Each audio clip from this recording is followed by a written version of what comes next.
In this lesson, we're going to begin adding more nodes into our ice tree to do things like remove them at a certain time limit, change their size based on their age, as well as change their scale based on their age. So here's where we left off. I've just opened up lessons79_start file, and we've just come in and edited this emitter. Now, this is a little bit cluttered, so if we want to shrink these nodes, which has no change on the effect of these nodes, we can click this little box in the top right corner. And one bar lets us see only the node as well as connections in and out of that node.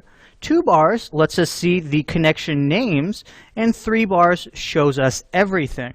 So I usually keep my nodes at 2 bars because it's a little bit cleaner. So I'm just going to set both of these to 2 bars, and now let's bring back our left-hand panel. And this is going to be a list of all of the nodes we can create here inside of ICE. Now this is where I see people get tripped up sometimes when learning Softimage, because if we look into the task and the toolbar, we can see there are hundreds of nodes that are available to us. And this is sometimes a scary proposition when trying to start out with ICE and seeing all of these options. But really, many of these are very specific things, so we do not need to worry ourselves that we do not know what every single node does, because there's a lot of very simple nodes that will do most of the work for us.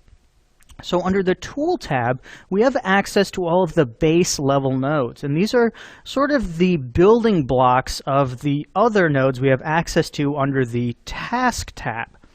So if we jump over to the Task tab, make sure your drop down is set on Particles, and these are simply nodes that are built up to help us do certain things with a specific task. For example, if we're doing something with Lagoa or Sci-Flex, or we're creating our own topology, Softimage has all of these pre-built tools or these pre-built node networks available to us. So let's begin by coming down to the modifiers. What we said earlier, we wanted to modify the size as well as the color. So let's come in and let's just grab a modify particle size node. And let's just drag this into our ICE tree and drop it. And we can see we have some options here. So I'm just going to zoom in, and we can open this up into our properties panel right here and see we have a variety of options. Now we've added this node into our ICE tree. However, if we rewind and hit play, nothing is going to change because, again, nodes do not have effects until they're plugged into the ICE tree. Now you can see here we have a gray execute port. So we need to somehow plug this into the ICE tree. Now with particles, we have these executes plugged into our simulation root. You can see we have something plugged into emitter and something plugged into simulate, which are just names and do not really change the effect of these ports.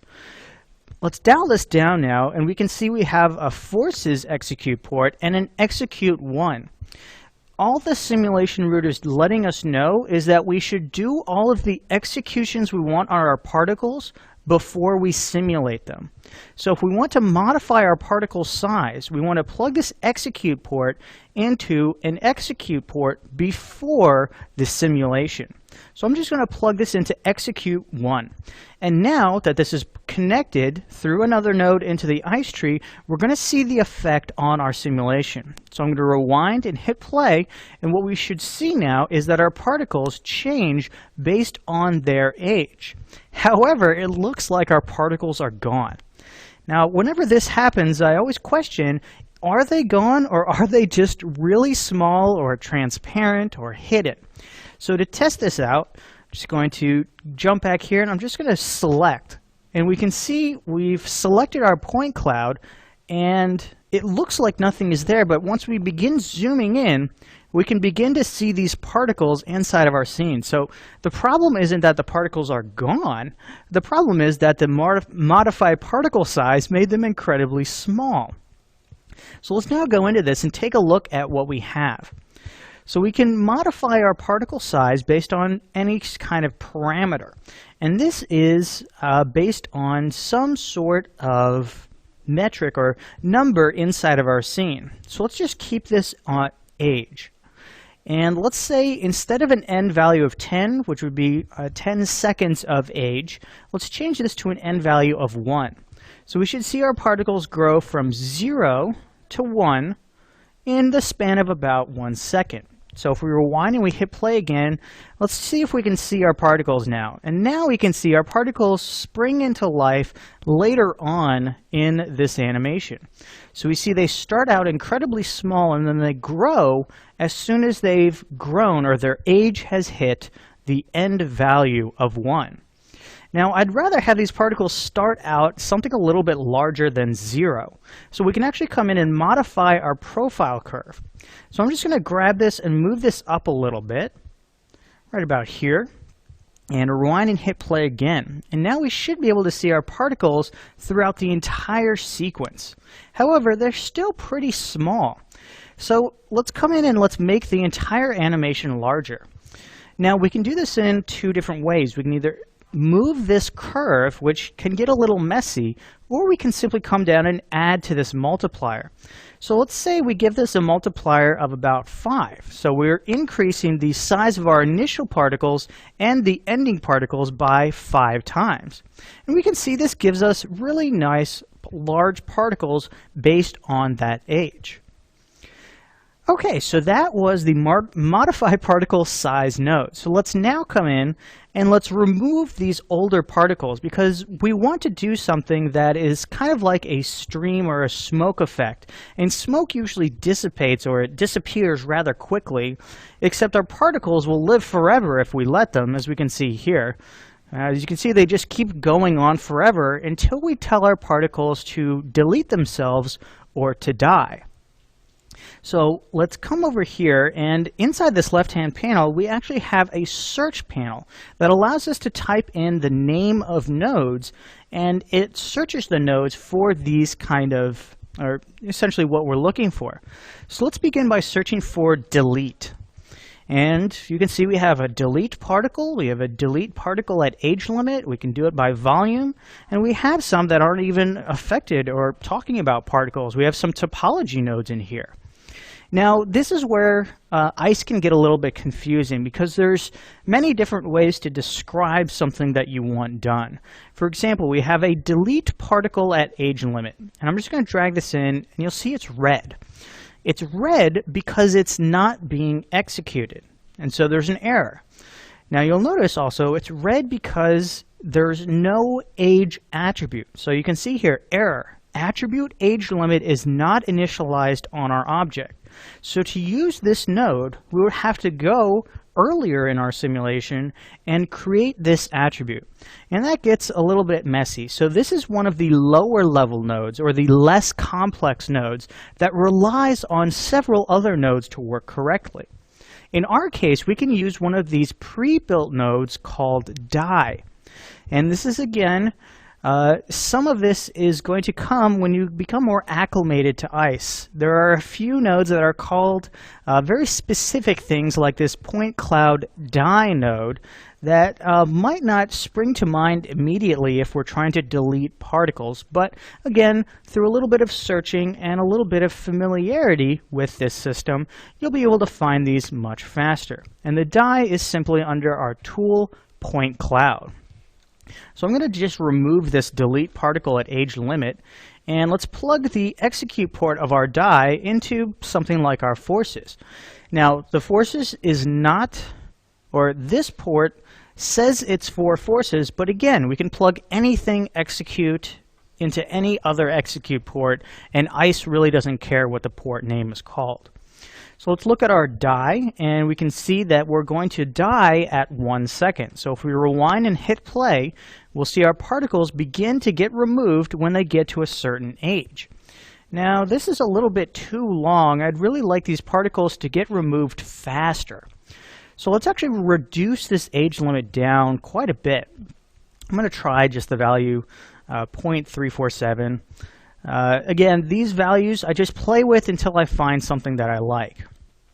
It seems a little bit too long. Well, actually that was a pretty good value, so I'm just going to choose some value around here.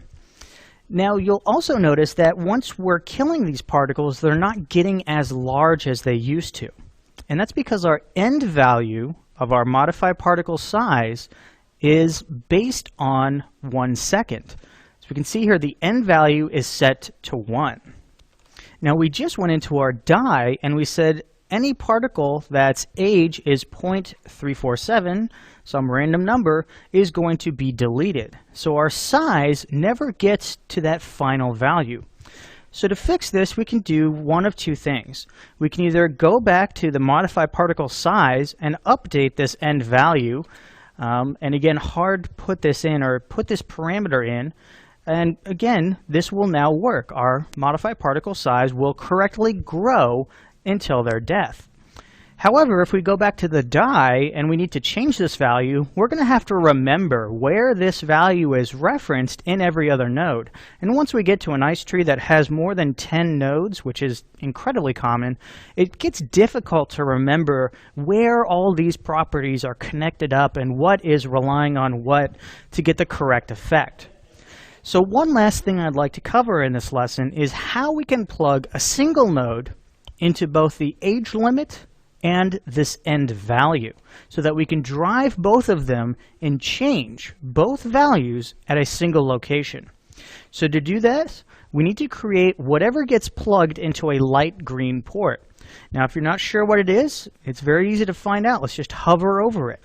Okay, and this is going to tell us about this port, what type it is, and what kind of context it's allowing. So let's see, this is a scalar per object. So we need to plug a scalar value into this. And both this and the end value are light green, so they are both scalars. So let's just grab a new scalar node. So I'm just going to type in scalar, and we can see we have a constant scalar. This is a very simple node. It's just getting a number and outputting it. So if we double click this, we only have one control. What number do we want to push out of this pipe or push out of this port? Well, let's say we want to push out 0.347. So we set it to that, and now we can connect this one node into as many different ports as we want. So to connect two nodes together, let's left click and drag the input to the output. Now we can also go the other way, dragging the output to the input. And you can see now this single node or this single value is driving both the die age limit as well as the end value for our modified particle size. And this is a great way to keep track of attributes or keep track of values that you want to modify multiple things. So if we change this to 0.8, both the particles will die and they will get to their largest size 0.8 seconds into the animation. So now we have a very simple place to control our particles. So let's just pull this back a little bit, rewind and hit play. As you can see, everything is dynamically updated so that our simulation continues to work and we have to do the least amount of work to keep everything together. Okay, so we just covered a lot of different topics here. We came in and we looked at this left-hand panel where we can find and drag in new ice nodes. We took a look at the tools, which again are the lower level or the more strict nodes, which let us do very small actions. And then we looked at the task panel, which combines multiple tools together to do common things, like we saw with the modifiers, where we modified our particles based on their size. Finally, we brought in a die node to remove particles after a certain age limit, and then we connected the age limit and our end value together with a simple scalar node. And from here, really, the sky is the limit. So you can see there are dozens of nodes to access and modify any of our particle attributes, as well as many other properties here inside of Softimage. So this is just the start of our ice journey, but from here, let's now take a look at how we can change the color and render this out, and we'll take a look at that in the next lesson.